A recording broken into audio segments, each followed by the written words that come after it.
रामकृष्ण हरी. श्री संतांच्या माथा चरणावरी साष्टांग हे करी दंडवत. चतुर्विधा भजन्ते मां जना सुकृतिनोऽर्जुन. आर्तो जिज्ञासार्थी ज्ञानी च भरतर्षभ. तो पहिला अर्थ म्हणजे दुसरा जिज्ञासू बोलिजे. तिचा अर्थात जानिजे ज्ञानिया चौथा. तेतार्थ तो अर्थ जिनी व्याजे. जिज्ञासू तो जाणावया लागी भजे. तिजेनी तेने इच्छिजे अर्थसिद्धी. श्रीमद भगवद्गीतेतील 7व्या अध्यायातील भगवंताच्या मुखातून निघालेला जो श्लोक, 16व्या क्रमांकाचा हा श्लोक, ज्या श्लोकावर आपण 3 भाग चिंतन केला आणि आज हा 4था भाग.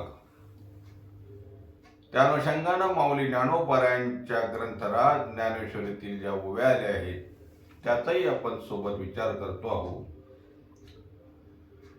पहिल्या भागामध्ये चिंतन करत असताना आपण भक्त आणि अभक्त, दुसऱ्या भागामध्ये आर्त भक्त, तिसऱ्या भागामध्ये जिज्ञासू भक्त आणि आज आपण अर्थार्थी भक्ताचं त्या ठिकाणी चिंतन करणार आहोत. माऊली ज्ञानोबा असं म्हणतात की तो पहिला आर्त म्हणजे दुसरा जिज्ञासू बोलिजे. तिचा अर्थार्थी जाणिजे ज्ञानिया चौथा. तेव्हा पहिला जो आर्त भक्त आहे त्याचा विचार आपण केलाय.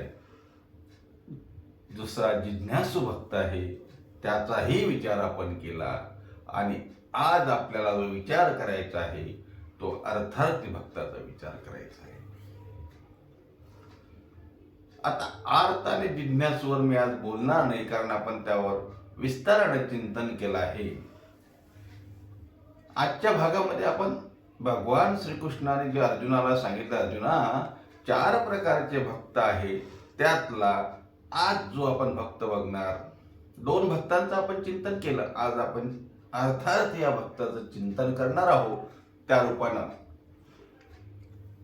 काही जे विचार आहेत, काही जे चिंतन आहे हे मी तुमच्या समोर मांडण्याचा प्रयत्न करतो. अर्थार्थी म्हणजे काय? अर्थार्थी भक्त कुणाला म्हणावं? अर्थार्थी भक्त जी भक्ती करतो ती कशी करतो? या सर्व गोष्टीचा आपण या ठिकाणी विचार करणार आहोत. एक गोष्ट लक्षात घ्या, भगवान श्रीकृष्ण म्हणतात, अर्जुना 4ही भक्त पुण्यात्मे आहेत, 4ही भक्त पुण्यवान आहेत. मग हा अर्थार्थी भक्त हे पुण्यवान असणारच ना? हो, जरूर आहे. पण अर्थार्थी भक्त म्हणजे जो भक्त अर्थप्राप्तीसाठी, धनप्राप्तीसाठी, संपत्ती प्राप्तीसाठी, काहीतरी विशेष करून प्राप्त करून घेण्यासाठी, सत्ता प्राप्तीसाठी, सन्मान प्राप्तीसाठी भगवंताकडे जातो आणि भगवंताची भक्ती करतो, त्याला अर्थार्थी भक्त म्हणतात. आता पैशासाठी, संपत्तीसाठी, सत्तेसाठी, धनासाठी देवाची भक्ती करतात ते अर्थार्थी. मला एक सांगा,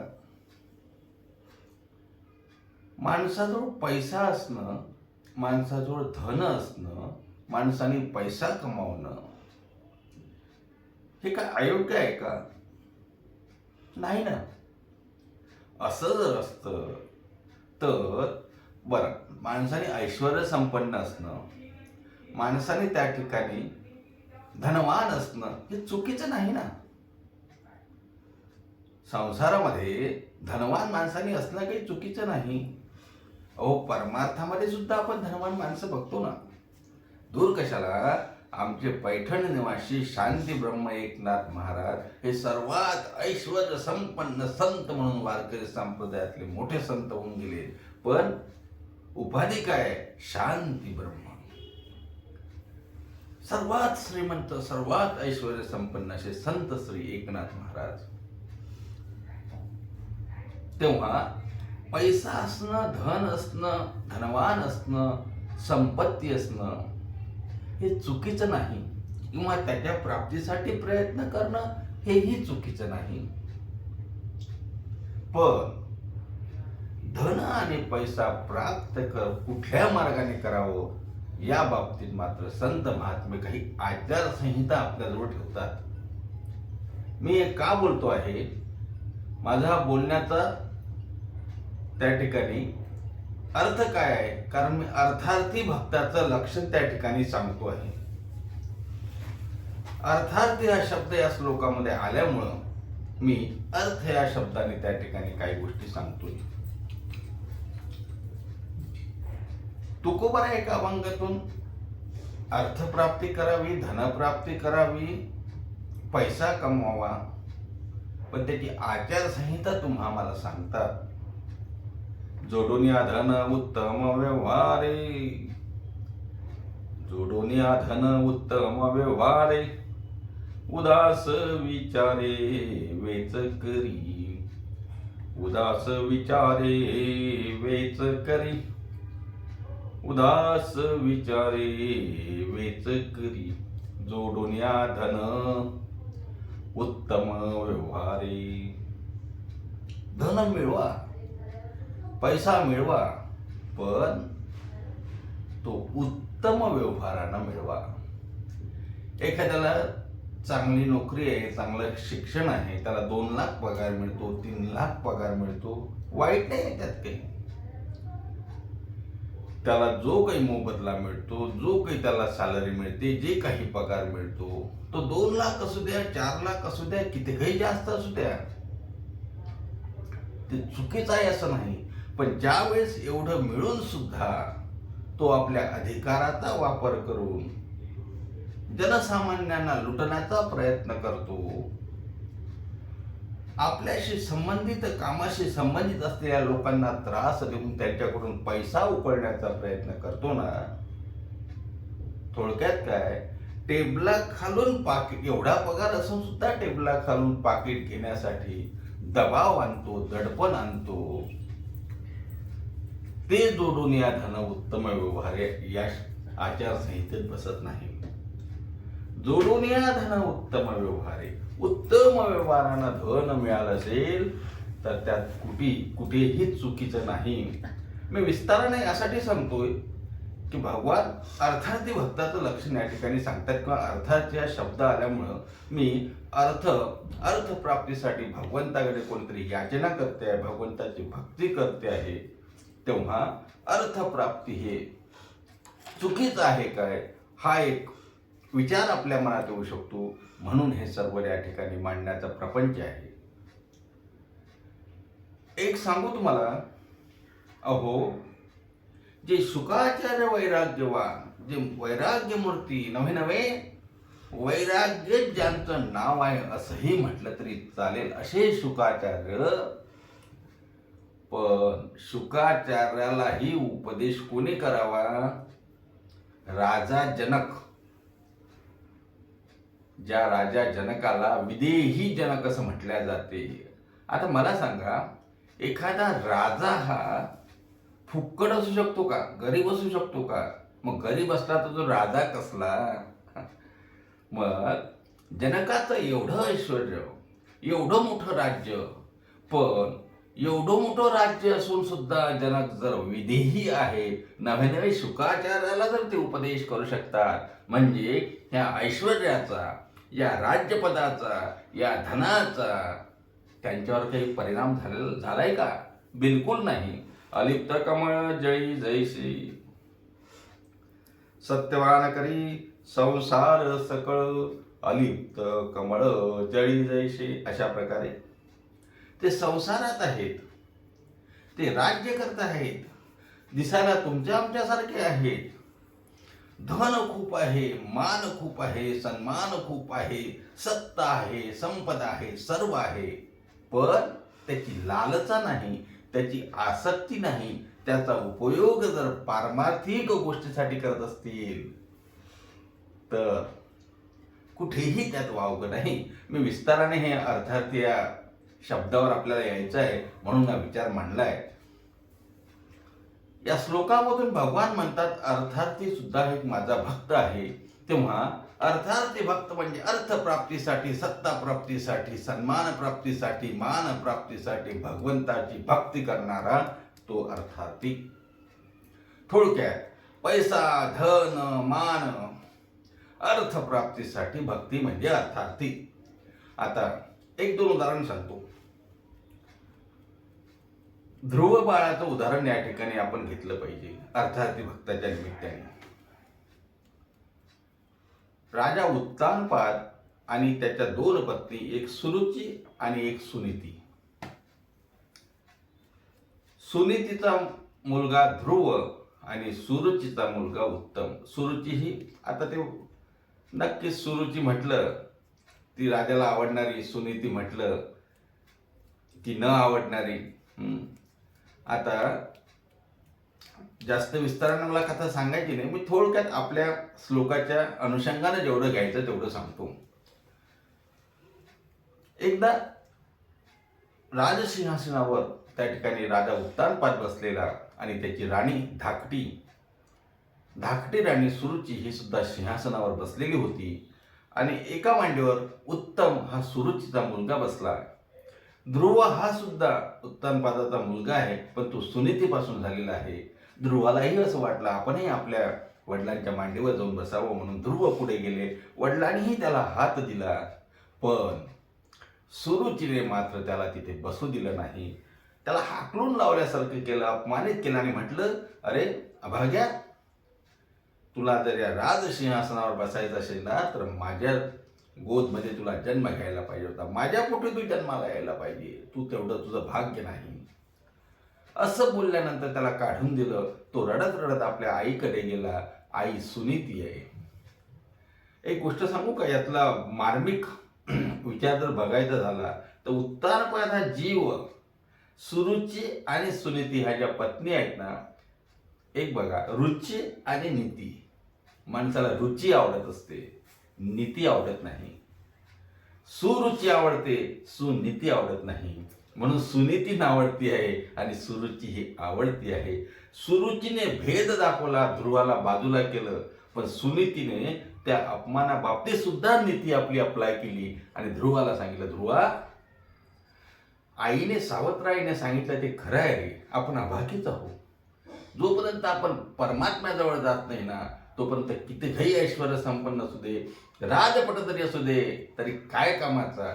जोपर्यंत भगवंताला आपण जवळ करत नाही ना तोपर्यंत खरं आहे आपण अभागी आहोत. एक काम कर, स्मरे त्या हरिहरा, तू देवाचा धावा कर, विष्णूचा धावा कर. 5 वर्षाचं ध्रुव बाळ जंगलात निघालं, देवाची भक्ती करायला लागलं. नंतर नारद मुनी मिळाले, काय मिळालं तर मोठी कथा आहे, आपल्याला जास्त कथेत या ठिकाणी वेळ घालवायचा नाही. आपल्याला फक्त आपला मुद्दा अर्थार्थी अर्थाने या ठिकाणी मांडायचा आहे. ध्रुव बाळाने घनघोर अशी तपस्या केली. नारद मुनी भेटले, त्यानंतर त्या ठिकाणी आणखी कोणी आलं. नारदाने सांगितलं की अरे ध्रुवा वापस चल, तुला पूर्ण राज्य द्यायला सांगतो उत्तानपादाला. पण ध्रुव मानले नाही. ध्रुव बोलले, नारदा, मला आता देवालाच भेटायचं आहे, मला जे काही पाहिजे ते मी देवाजवळून घेणार, राज्यही लागेल तेही देवाजवळून घेणार, माझ्या वडिलांची मांडीवर बसायचं आहे तेही देवाजवळून घेणार. खूप दिवस तप केलं, देव प्रसन्न झाले. देवाने ध्रुव बाळाला अढळपण दिलं. 36,000 वर्ष राज्यकारभार ध्रुवाने चालवला. मी का सांगतो आहे, ध्रुव काहीतरी इच्छेने अर्थप्राप्तीसाठी, राज्यप्राप्तीसाठी देवाकडे गेले आणि देवाने त्याला ते दिलं. अर्थार्थी भक्ताची कामना सुद्धा देव पूर्ण करतो, मला वाटेल ते देतो. आता पुढचा इतिहास आणखी आहे की ध्रुवाला सर्व मिळाल्यानंतर मग ध्रुवाने काय म्हटलं, देवा तू भेटला, आता मला काही नको रे, हा इतिहास आहे, यात आपल्याला जायचं नाही. पण अर्थार्थी भक्त सुद्धा ज्यावेळेला देवाची भक्ती करतो तेव्हा देव जे पाहिजे ते देत असतो. हे ध्रुवाचं उदाहरण झालं. आणखी उदाहरण आहे, एक दोन उदाहरण थोडक्यात सांगतो. उपमन्यू जेव्हा आपल्या श्रीमंत मित्रांसोबत खेळायला लागला आणि त्यांच्या घरचं गाईचं असं दूध त्याला प्यायला मिळालं, त्याला खूप आनंद झाला. गोड मधुर असं दूध. आणि घरी आला. घरी गरिबी होती. ब्राह्मणाचा मुलगा उपमन्यू. आईला सांगितलं, आई मला दूध दे. आईला वाटलं आपल्याकडे तर दूध नाही. मग आईने गव्हाचं पीठ एका ग्लासमध्ये, पाण्याच्या ग्लासमध्ये भिजवलं, पांढरा रंग केला आणि मुलाला दिलं आणि उपमन्या घे दूध. उपमन्यू दूध पिलेला होता. उपमन्यूला, आई हे दूध नाही. त्या दुधाची चव वेगळी होती. मग मात्र आईने सांगितलं, बाबा आपल्या परिस्थितीने आपल्याकडे असं दूध मिळणार नाही. मग आई हे दूध मिळेल कुठे? मग त्यावेळेला उपमन्यूच्या आईने सांगितलं, देवाचाच धावा करावा लागेल. देवच देऊ शकते. आपल्या नशिबी असंच आहे. तेव्हा हे जर पाळटायचं असेल तर फक्त आणि फक्त देवच देऊ शकतो. उपमन्याने त्या ठिकाणी देवाचा धावा केला, शिवाचा धावा केला. देव प्रसन्न झाले आणि देव आले. मध्ये इंद्र आले. इंद्राने म्हटलं, तुला मी क्षीरसागर देतो. उपमन्यू मानले नाही. मला विष्णू शिव जर आले तरच मी त्या ठिकाणी त्यांच्याजवळूनच घेईल. देव प्रसन्न झाले. देव आले. देवाने त्याला क्षीरसागर दिला. मी का सांगतो आहे? अर्थार्थी भक्त सुद्धा देवाला जे मागतात मनापासून ते देव देत असतो. उपमन्याला सुद्धा त्या ठिकाणी दिलं. एका अभंगामध्ये वर्णन झालं आहे ना, उपमन्याकारणे कैसी धावसी लवलाई. उपमन्याकारणे कैसी धावसी लवलाई. पाजी प्रेम पाना, पाजी प्रेम पाना, क्षीरसागरा ठाई. पांडुरंगे येई ओ पांडुरंगे, पांडुरंगे येई ओ पांडुरंगे. उपमन्याने ही इच्छा केली. उपमन्याला क्षीरसागर दिला. आणखी सांगू? सर्वांना माहिती असेल, बिभीषणाचं उदाहरण घ्या. रावणाने बिभीषणाला लंकेतून काढून दिलं. बिभीषण कुठे गेले? रामाकडे गेले. रामाला शरण गेले. आणि मग परिणाम काय झाला? राम रावणाच्या युद्धानंतर बिभीषणाची इच्छा होती की लंकेचं राज्य आपल्याला मिळावं. अच्छा, नंतर ती इच्छा त्या ठिकाणी त्याची मावळली. देवाचे चरण बघितल्यानंतर ती इच्छा, त्याची वासना संपली. पण तरीही वासना निर्माण झाली होती. राज्यप्राप्तीची इच्छा झाली होती. देवाने काय केलं? रामाने रावणाच्या त्या ठिकाणी, रावणाचा काळ संपल्यानंतर, रावणाला युद्धामध्ये हरवल्यानंतर, मारल्यानंतर लंका ही बिभीषणाला दिली. बिभीषण अर्थार्थी भक्त, ध्रुव अर्थार्थी भक्त, उपमन्यू अर्थार्थी भक्त, बिभीषण अर्थार्थी भक्त, सुग्रीव सुद्धा अर्थार्थी भक्त. सुग्रीवाची बायको वालीने पळून दिली. किष्किंधा राज्य वालीने बळकावलं. ज्यावेळेला सुग्रीव आणि रामाची भेट झाली, प्रभू रामचंद्राने वालीचा वध केला आणि सुग्रीवाला पूर्ण किष्किंधा राज्य दिलं, दान दिलं. म्हणजे सुग्रीव सुद्धा अर्थार्थी भक्त आहे.